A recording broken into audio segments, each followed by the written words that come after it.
قرآن کریم میں ایک مقام پر اللہ رب العزت نے اپنے عظیم پیغمبر حضرت سلیمان علیہ السلام کی عجیب و غریب اور عبرت انگیز موت کے بارے میں گفتگو کی ہے اور اس حقیقت کو روشن کیا ہے کہ اتنے باعظمت پیغمبر اور اتنی قدرت، روب اور دبدبہ رکھنے والے حکمران نے اپنی جان کس طرح آسانی کے ساتھ جان آفرین کے سپرد کر دی، یہاں تک کہ بستر پر لیٹنے سے پہلے ہی موت کے چنگل نے ان کو پکڑ لیا۔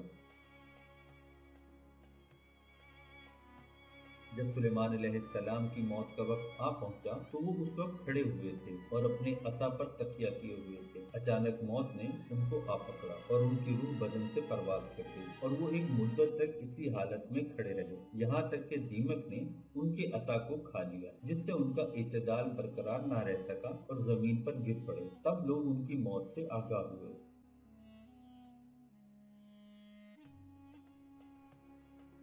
روایات میں ہے کہ اس دن حضرت سلیمان علیہ السلام نے دیکھا کہ ایک خوبصورت اور خوش پوش جوان قصر کے ایک کونے سے باہر آیا اور ان کی طرف بڑھا۔ حضرت سلیمان علیہ السلام نے تعجب کیا اور کہا، تو کون ہے اور کس کی اجازت سے یہاں آیا ہے؟ میں نے تو یہ حکم دیا ہوا تھا کہ آج کوئی شخص یہاں نہ آ پائے۔ اس نے جواب دیا، میں وہ ہوں کہ نہ بادشاہوں سے ڈرتا ہوں اور نہ کسی سے رشوت لیتا ہوں۔ حضرت سلیمان علیہ السلام نے بہت ہی تعجب کیا، لیکن اس نے مہلت نہ دی اور کہا، میں موت کا فرشتہ ہوں، میں اس لیے آیا ہوں تاکہ آپ علیہ السلام کی روح قبض کروں۔ یہ کہتے ہی فوراً ان کی روح قبض کر لی۔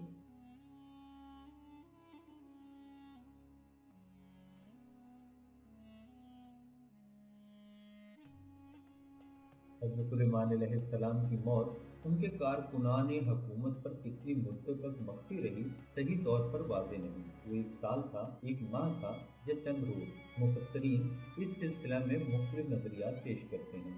کیا حضرت سلیمان علیہ السلام کے اصحاب اور ارکان سلطنت کی جانب سے یہ سب جانتے بوجھتے کیا گیا اس غرض سے کہ کہیں امور سلطنت کا رشتہ وقتی طور پر بکھر نہ جائے اور ان کی موت کو پوشیدہ رکھا؟ یا یہ کہ اصحاب و ارکان سلطنت بھی اس امر سے آگاہی نہیں رکھتے تھے؟ یہ بات بہت ہی بعید نظر آتی ہے کہ طولانی مدت تک، یہاں تک کہ 1 دن سے زیادہ ہی صحیح، حضرت سلیمان علیہ السلام کے گرد و پیش رہنے والے بھی آگاہ نہ ہوں، کیونکہ یہ بات تو مسلم ہے کہ کچھ لوگ ان کا کھانا لانے پر مامور تھے۔ بعض مفسرین نے کہا کہ وہ اس امر سے آگاہ تھے لیکن اسے کچھ مصلحتوں کی بنا پر مخفی رکھا۔ اس لیے بعض روایات میں آیا ہے کہ اس مدت میں آصف بن بریخہ حضرت سلیمان علیہ السلام کے وزیر خاص ملک کے امور کی تدبیر کرتے اور نظم و نسق چلاتے رہے۔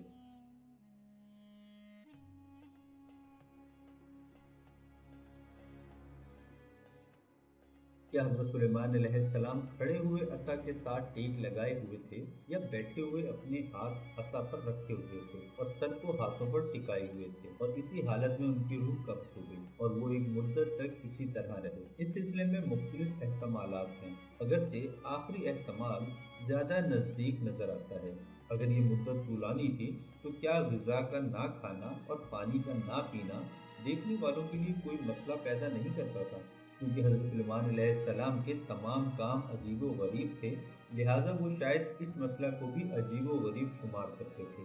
یہاں تک کہ ایک روایت میں یہ بیان کیا گیا ہے کہ آہستہ آہستہ ایک گروہ کے درمیان زمزمہ پیدا ہوا کہ سلیمان علیہ السلام کی پرستش کرنا چاہیے۔ کیا ایسا نہیں ہے کہ وہ ایک عرصے سے ایک ہی جگہ پر ثابت و برقرار ہیں؟ نہ تو وہ سوتا ہے، نہ کھاتا ہے اور نہ پانی پیتا ہے، لیکن جس وقت عصا ٹوٹا اور سلیمان علیہ السلام نیچے گرے تو یہ تمام رشتے ایک دوسرے سے ٹوٹ گئے اور ان کے خیالات نقش پر آب ہو گئے۔